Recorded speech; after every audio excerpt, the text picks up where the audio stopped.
How much you want to make a bet I can throw a football over the mountain?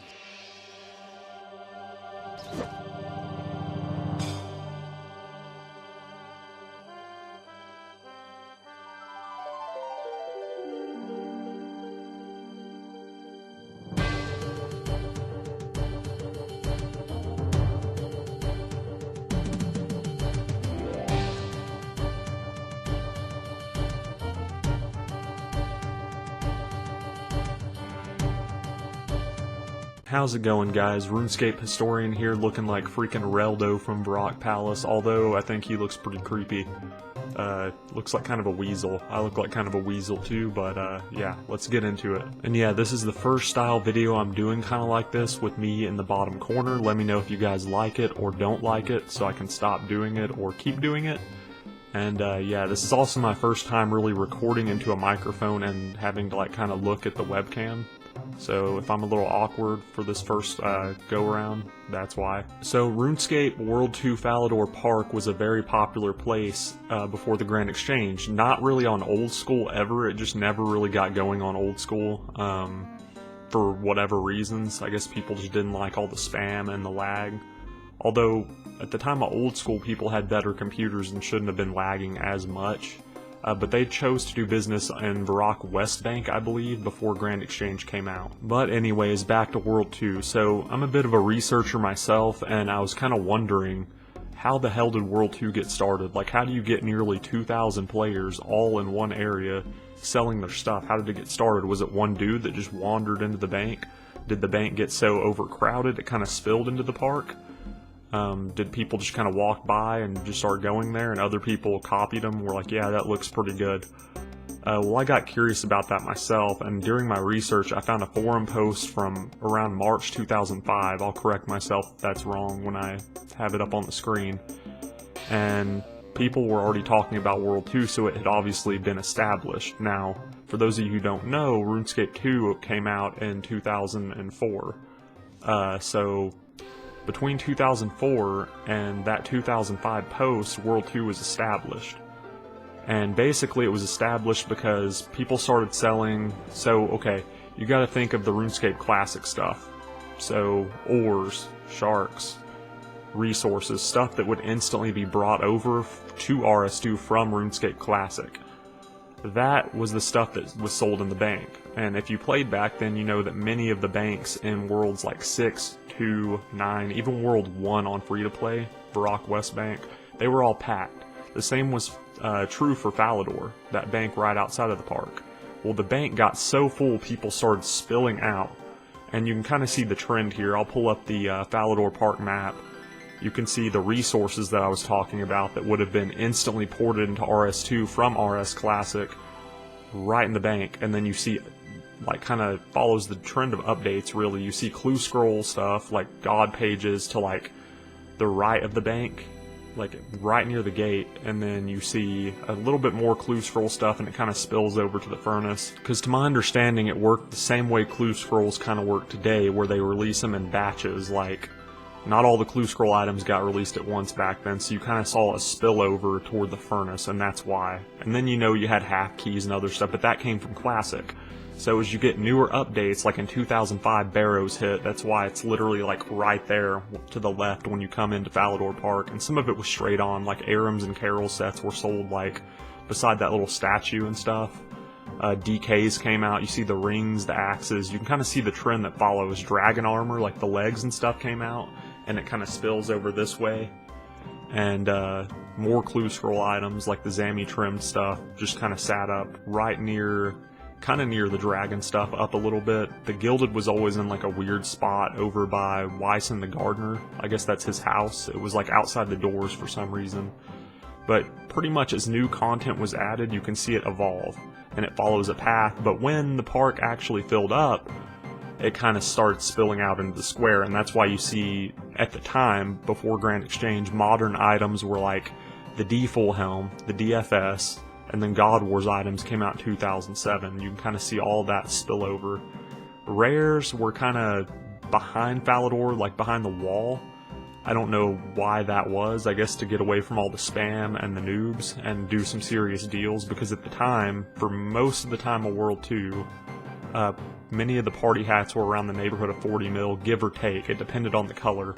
And I guess they just didn't want spam trades, because back then you'd get a bunch of trades that weren't serious. They'd either be trying to scam you or just trying to get free stuff, especially if you had a party hat. They would go back there just to bug you, so you kind of wanted to stay away from all the spam. That way you could actually see what the heck people were saying, because you know the chat filters now that you have on Old School, you didn't really have those back then, so you'd see all the spam, and trade offers, depending on the people in the world, would go by pretty quick, so you could miss a trade offer within the matter of a handful of seconds. Like, you would see the purple text for the trade offer appear and it would be gone. And you really couldn't see what the heck they were saying while you were trading them, because it would go by too quick. So maybe that's why they did. Speaking of the scams, scams occurred in every world, but in World 2 it was more prevalent just because there was way more people in this area. I'd like to get into some of those. So some of the more popular ones, and there's no way I'll be able to fit all of these into one video, but some of the more popular ones involve barrow sets. So the leaf-bladed spear back in the day used to actually closely resemble a Guthan spear. The inventory sprite or icon looked very similar. So what scammers would do is they would sell you the helm, the plate body, and the skirt, but they would throw up a leaf-bladed spear. And if you didn't know back then, the spear was like 6 mil, if not more. It made up like probably 70% of the cost of the set. So they had no problem giving you the armor, like legitimately. It's the spear they wanted to scam you out of, because every time they did it, they would make like 6 mil. And they would do similar stuff to this with Varaks, like they would note the Varak set, and instead of a V skirt, it would be a black skirt. Or I think at one point the helmet was the most like expensive piece, because back then you would lose the helmet, and with the old death mechanics it was either gone or someone picked it up, so that led it to be like the most expensive piece of the set. But they would use 2 Varak skirts, a flail, and a brassy, and try and screw you over that way. Other scams included, instead of an obsidian cape, they'd throw up like the black and purple highwayman cape, which is valueless, absolutely garbage, but if it was noted, it kind of looked similar, or they'd swap it at the last second. Other popular scams were, like, instead of 1 mil, they'd put like 10k with 4 GP, so it kind of resembled that K on the end. Also, magic logs back then looked more like willow logs. They even had to do a whole graphical update because the scam was so popular. Like, the two would look similar, so instead of magic logs, you'd buy like 1,000 of them for 1 mil, and you'd get 1,000 willow logs, which was worth like 30k, so you'd lose a crap ton of money due to these little turds. There was also a scam with red d'hide chaps. If you were buying like dragon plate legs, they would throw up like red d'hide chaps noted, and it looked kind of similar. Especially, you gotta think, if you've been spanning there for 3 hours trying to buy these damn legs, you just want the freaking trade to go through. You just want to be done so you can go back to what you were doing, whether that be Castle Wars or whatever you were doing. So by that 3rd hour, you were like, oh my god, I just want to be out of here, and you kind of rush through, and that's how they get you. So that's definitely not even close to all the scams that happened in World 2. There was many more. There was price manipulating. There was, like, they'd have a buddy, like, offering to sell it for way lower so that the actual legitimate seller would lower, and then they'd buy it off of them, and they would just keep undercutting them. There was a bunch of shady stuff that happened in World 2. World 2 is also notable for a few other events that happened, such as the Wilderness and Free Trade riot. It was more of a riot in support of an update because Jagex listed on their page, hey, vote and we'll bring back free trade, which means trade with no limits, because at the time they introduced a trade limit. You couldn't do more than like a 10k trade difference. Like, so if you had a buddy, you could only give them 10k like every few hours. It was really bad. But they opened up a voting system and were like, hey, if we get X amount of votes, we bring back trade with no limits. So this caused people to start a riot to bring more awareness. They were on the RS forums. They went to World 2 Falador and started telling people to vote for the free trade and wilderness return. They did other locations too, such as Lumbridge Castle. Like, they got enough people to, I think, go around and eternally just follow each other and wrap around Lumbridge Castle and just go around that repeatedly, spamming and yelling to vote for free trade and wilderness return. They also did Varrock, but one of the most prominent areas for the riot was actually Falador World 2. This is due to its prominence of being the biggest trade hub in the game. As many of you know, Grand Exchange was actually released November of 2007, so this riot took place in 2010, so Grand Exchange was already the central hub for trading. They just wanted to be able to trade with their buddies, and they did this riot in Falador because it was one of the most iconic trading locations in the game. Funnily enough, on Old School, they also rioted in Falador World 2. This was due to them wanting no microtransactions in the game. This is probably the minimum amount of players for a riot. Like in this picture, there's maybe 20 to 25 players, but I guess it could still be considered a riot. Real quick, during my research, I found a page dedicated, it's almost like a guide to World 2 on Sal's Realm of RuneScape, which if you don't know what Sal's Realm of RuneScape is, it's a web page ran ever since like 04, 05, if not before that. It's been around for a while. It's still actually up, which is a shock because things like Zybez closed.